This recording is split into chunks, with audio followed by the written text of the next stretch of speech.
দেখেছো? গরমে চারদিকটা যেন খা খা করছে, সব যেন জ্বলে পুড়ে যাচ্ছে। দেখো ভাই, সূর্যের তাপে আমাদের পুকুরের জলটাও শুকিয়ে একেবারে নিঃশেষ হয়ে গেল। এরকম চলতে থাকলে আমরা জল আর খাবার না পেয়ে মরে যাব। তবে কি আমাদের এইভাবে এখানে পড়ে থাকলে চলবে? অন্য কোনো আস্তানা খুঁজে বের করতে হবে, কি বলো? হ্যাঁ, সে কথাই তো ভাবছি।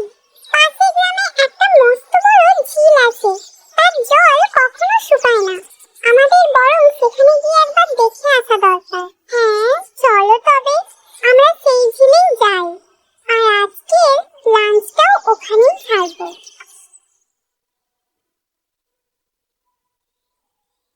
ওহ, সূর্যের তাপে জল শুকিয়ে এসেছে গো। আর কম জলে মাছগুলো একেবারে খাবি খাচ্ছে গো। ওহ, জাল খেলবো আর মাছ কচ্ছপ যা পাবো সব ধরে ঝোলায় করবো এবার। কি যে আনন্দ হচ্ছে না। তবে আজ আর নয়, আজ নয়, বরং কাল না হলে পরশু আসবো পুরো তৈরি হয়ে। ওহ, কত মাছ কচ্ছপ ভেবেই মনটা যেন কেমন ফুরফুরে হয়ে যাচ্ছে। তবে আজ যাই, পরশু আবার আসবো।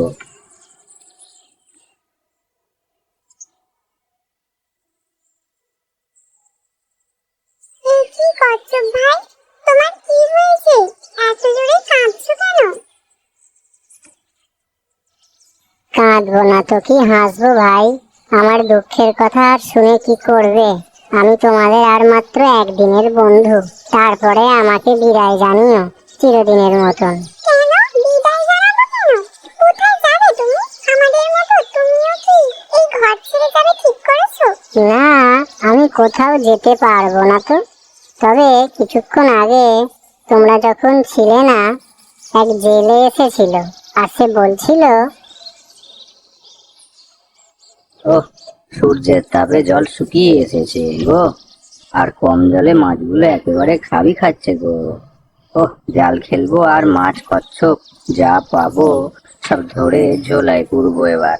কি যে আনন্দ হচ্ছে না। আচ্ছা কচ্ছপ ভাই, তুমি যদি আমাদের সাথে পাশের গ্রামের ঝিলে চলে যাও তবে কেমন হয়? হ্যাঁ, তাহলে আমি তো প্রাণে বেঁচেই যাব, কিন্তু আমি খুব ধীর গতিতে যাই যে পাশের গ্রামে ঝিলে যেতে যেতে পথেই আমাকে মানুষেরা ধরে খেয়ে ফেলে যদি, আমি যেতে পারবো না। তোমাদের মতো যদি আমার দুটো ডানা থাকতো। ঠিক বলেছো তুমি, ডানা? যদি আমরা তোমাকে উড়িয়ে নিয়ে যাই, এটা কি করে সম্ভব? এমন আবার হয় না।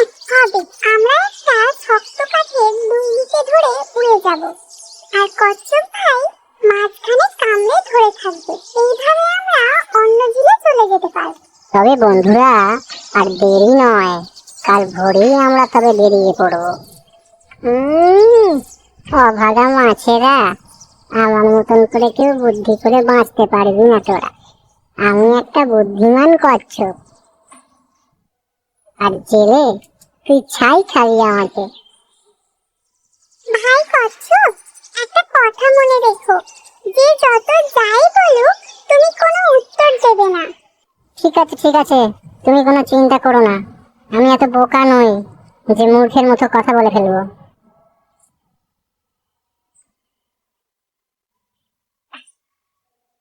তবে চলো, রওনা দেওয়া যাক।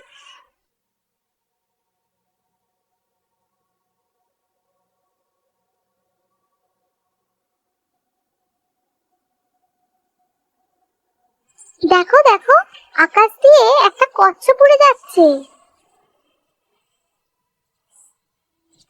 হ্যাঁ, যদি একবার নিচে পড়ে না, তবে একে একবারে পুড়িয়ে ভাজা করে খেয়ে ফেলবো। তোরা ছাই খাবি, ছাই খাবি।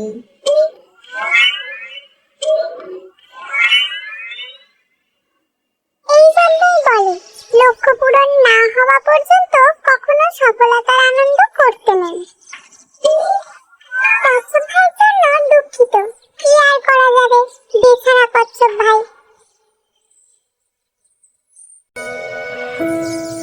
লোভ করেছিলাম, তাই আমার একমাত্র সম্বল জালটাও ছিঁড়ে গেল আজ। বাড়ি ফিরে যাওয়া ছাড়া কোনো উপায় নেই তো দেখছি আমার।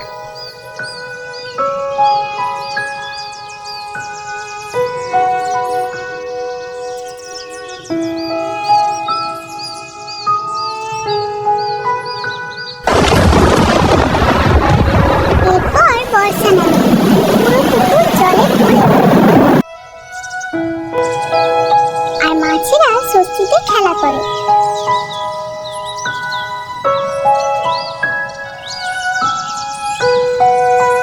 হাঁসেরাও ফিরে আসে।